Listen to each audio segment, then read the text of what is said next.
Legit ಆಗಿರ್ತಕ್ಕಂತ ಒಂದು website ಮುಖಾಂತರ ನಾವು ಸಂಪಾದಿಸಬಹುದಾಗಿರುತ್ತೆ. ಅದು ಹೇಗೆ, ಅದು ವೆಬ್ಸೈಟ್ ಆದ್ರೂ ಯಾವುದು, ಎಷ್ಟು ಕಮಿಷನ್ ಬರುತ್ತೆ, ಅದನ್ನ ಡೀಟೇಲ್ಸ್ ನಾವು ತಿಳ್ಕೊಳ್ಳೋದಕ್ಕೆ ಪ್ರಯತ್ನ ಮಾಡೋಣ ಇವತ್ತು. ಹಲವಾರು ಜನ ಈ ಒಂದು ಟ್ಯಾಕ್ಟಿಕ್ ಉಪಯೋಗಿಸಿ ಸಿಕ್ಕಾಪಟ್ಟೆ ಸಂಪಾದನೆ ಮಾಡ್ತಾ ಇದ್ದಾರೆ. ಅದು ಪರ್ ಮಂತ್ ಏನಿಲ್ಲ ಅಂದ್ರೆ ಒಂದು 30,000 40,000 ಅಥವಾ ಅದಕ್ಕಿಂತ ಜಾಸ್ತಿನೂ ಕೆಲವರು ಸಂಪಾದನೆ ಮಾಡ್ತಿರ್ತಾರೆ. ಆದ್ರೆ ನಿಮ್ಮ ಹತ್ರ ಏನಾದ್ರು ವೆಬ್ಸೈಟ್ ಇದ್ರೆ blogger.com ಅಲ್ಲಿ ಯಾವ್ದಾದ್ರು ನಿಮ್ದೇ ಒಂದು ವೆಬ್ಸೈಟ್ ಆಗಿ ಓನ್ ಕ್ರಿಯೇಟ್ ಮಾಡ್ಕೊಂಡಿದ್ರೆ ತುಂಬಾ ಉಪಯೋಗ ಆಗುತ್ತೆ. ಹೇಗೆ ಅಂದ್ರೆ ಈಗ Amazon.in ಅಂತ ಎಲ್ಲರೂ ಕೇಳಿರ್ತೀವಲ್ವಾ, Amazon.in ಪೇಜ್ ಹೋಮ್ ಪೇಜ್ ಇರುತ್ತಲ್ಲ, ಅದ್ರ ಬಾಟಮ್ ಅಲ್ಲಿ ಬಂದಾಗ ಜಾಯಿನ್ ಅಮೆಜಾನ್ ಅಫಿಲಿಯೇಟ್ ಅಂತ ಇರುತ್ತೆ. ಅಲ್ಲಿ ಜಾಯಿನ್ ಆಗ್ಬೇಕಾಗುತ್ತೆ. ಜಾಯಿನ್ ಆದ ನಂತರ ಯಾವ್ದಾದ್ರು ಪ್ರಾಡಕ್ಟ್ಸ್ ನ ಲಿಂಕ್ ನ ತಕೊಂಡು ನಾವು ಸೋಷಿಯಲ್ ಮೀಡಿಯಾದಲ್ಲಿ ಹಾಕ್ಬೇಕಾಗುತ್ತೆ. ಅಂದ್ರೆ ನಮ್ ವೆಬ್ಸೈಟ್ ಅಲ್ಲಿ ಹಾಕ್ಬೋದಾಗಿರುತ್ತೆ, ಅಥವಾ ಟೆಲಿಗ್ರಾಮ್ ಅಲ್ಲಿ ಹಾಕ್ಬೋದಾಗಿರುತ್ತೆ, ಅಥವಾ ಬೇರೆ ಬೇರೆ ಪ್ಲಾಟ್ಫಾರ್ಮ್ಸ್ ಅಲ್ಲೂ ಕೂಡ ನಾವು ಶೇರ್ ಮಾಡಬಹುದಾಗಿರುತ್ತೆ. ಆ ಲಿಂಕ್ ಇಂದ ಯಾರಾದ್ರೂ ಒಬ್ಬ ವ್ಯಕ್ತಿ ಆ ಪ್ರಾಡಕ್ಟ್ ನ ಪರ್ಚೇಸ್ ಮಾಡಿದಾಗ ನಮ್ಗೆ ಇಷ್ಟು ಅಂತ ಕಮಿಷನ್ ಬರುತ್ತೆ. ಫಾರ್ ಎಕ್ಸಾಂಪಲ್ ಫರ್ನಿಚರ್ಸ್ಗೆ ಅಂತ ಒಂದು ಇಷ್ಟು % ಅಂತ ಬರುತ್ತೆ, ಎಲೆಕ್ಟ್ರಾನಿಕ್ಸ್ಗೆ ಅಂತ ಇಷ್ಟು % ಬರುತ್ತೆ, ಅದಾದ್ಮೇಲೆ ಅಪ್ಯಾರಲ್ಸ್ಗೆ ಅಂತ ಇಷ್ಟು % ಅಂತ ಒಂದು ಅಮೌಂಟ್ ಬರುತ್ತೆ. ಇದು ಬಹಳಷ್ಟು ಜನ ಆಲ್ರೆಡಿ ಮಾಡ್ತಿದ್ದಾರೆ. ಅದು ಏನಂದ್ರೆ ಬ್ಲಾಗಿಂಗ್ ಮುಖಾಂತರ ಮಾಡಿ ಸಂಪಾದನೆ ಮಾಡ್ತಿದ್ದಾರೆ. ಅದು ಇಲ್ಲ ಅಂತಂದ್ರೆ ಟೆಲಿಗ್ರಾಮ್ ಲಿಂಕ್ ಹಾಕ್ಬೋದಾಗಿರುತ್ತೆ. ಅಂದ್ರೆ ಫಾರ್ ಎಕ್ಸಾಂಪಲ್ ನಾವೆಲ್ಲ ನೋಡ್ತೀವಿ, ಒಬ್ರೆಲ್ಲ ರೀಲ್ಸ್ ಮಾಡ್ತಾರೆ, ಈ ನನ್ನ ಟೆಲಿಗ್ರಾಮ್ ಅಲ್ಲಿ ಲಿಂಕ್ ಇರುತ್ತೆ, ಯಾರಾದ್ರೂ ಚೆಕ್ ಮಾಡಿ ಯಾವ್ದಾದ್ರು ಈ ಪ್ರಾಡಕ್ಟ್ ಬೇಕು ಅಂದ್ರೆ ತಗೊಳ್ಳಿ, ಜೆನ್ಯೂನ್ ಆಗಿರುತ್ತೆ ಅಂತ ಹೇಳಿರ್ತಾರಲ್ವಾ. ಆ ತರ ನಾವು ಮಾಡ್ಕೊಂಡು ದುಡ್ಡು ಸಂಪಾದನೆ ಮಾಡಬಹುದಾಗಿರುತ್ತೆ.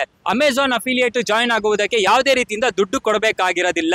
ಬದಲಾಗಿ ಅವ್ರ ಪ್ರಾಡಕ್ಟ್ಸ್ ನ ನಮ್ಮ ಮುಖಾಂತರ ಏನಾದ್ರೂ ಸೇಲ್ ಆಯ್ತು ಅಂತಂದ್ರೆ ನಮಗೆ ಅವರು ಕಮಿಷನ್ ಕೊಡ್ತಾರೆ. ನಾವು ಏನ್ ಮಾಡ್ತೀವಿ, ಅಮೆಜಾನ್ ಅಫಿಲಿಯೇಟ್ ವೆಬ್ಸೈಟ್ ಮುಖಾಂತರ ನಾವು ಒಂದು ಲಿಂಕ್ ನ ತಗೊಂಡ್ರೆ, ಫಾರ್ ಎಕ್ಸಾಂಪಲ್ ಯಾವ್ದಾದ್ರು ಒಂದು ಅಪ್ಯಾರಲ್ ರೆಫರಲ್ ಲಿಂಕ್ ತಗೊಳ್ತೀವಿ ಅಂತ ಅನ್ಕೋಣ. ತಗೊಂಡು ನಾವೇನಾದ್ರೂ ನಮ್ಮ ಫೇಸ್ಬುಕ್ ಅಲ್ಲಿ ನಮ್ಮ ಸೋಷಿಯಲ್ ಮೀಡಿಯಾದಲ್ಲಿ ಪೋಸ್ಟ್ ಮಾಡಿದಾಗ ಅವಾಗ ಅಮೌಂಟ್ ಸಿಗೋದಿಲ್ಲ. ಅದ್ರ ಬದಲಾಗಿ ನಾವೇನ್ ಮಾಡ್ಬೇಕು, ವೆಬ್ಸೈಟ್ ಅಲ್ಲಾದ್ರೂ ಹಾಕ್ಬೇಕು, ಇಲ್ಲ ಟೆಲಿಗ್ರಾಮ್ ಲಿಂಕ್ ಅಲ್ಲಾದ್ರೂ ಯಾರಿಗಾದ್ರೂ ಕೊಡ್ಬೇಕಾಗುತ್ತೆ ಸ್ಪೆಸಿಫಿಕ್ ಆಗಿ. ನೋಡಿ ಎಕ್ಸಾಂಪಲ್ ನಾನು ತೋರಿಸ್ತೀನಿ.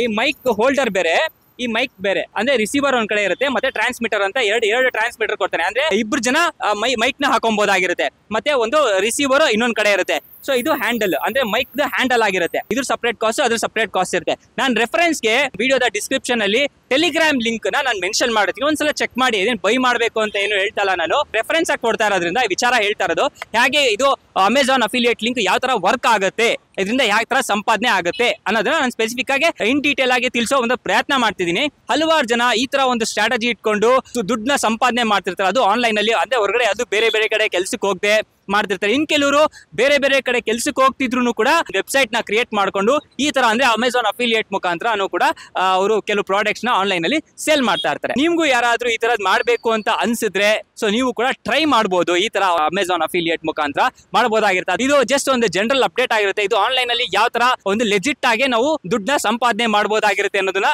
ಈ ಮುಖಾಂತರ ತಿಳಿಸೋ ಪ್ರಯತ್ನ ಮಾಡಿದೀನಿ ಅಷ್ಟೇ. ಮತ್ತೆ ಇನ್ನೊಂದಷ್ಟು ಆನ್ಲೈನ್ ಅಲ್ಲಿ ಇನ್ನು ಯಾವ ತರ ದುಡ್ಡು ಸಂಪಾದನೆ ಮಾಡಬಹುದು ಅನ್ನೋದನ್ನ ತಿಳಿಸೋ ಪ್ರಯತ್ನ ಮಾಡ್ತೀನಿ. ಮತ್ತೆ ನಿಮ್ ಮುಂದೆ ಬರ್ತೀನಿ. ಅಲ್ಲಿವರೆಗೂ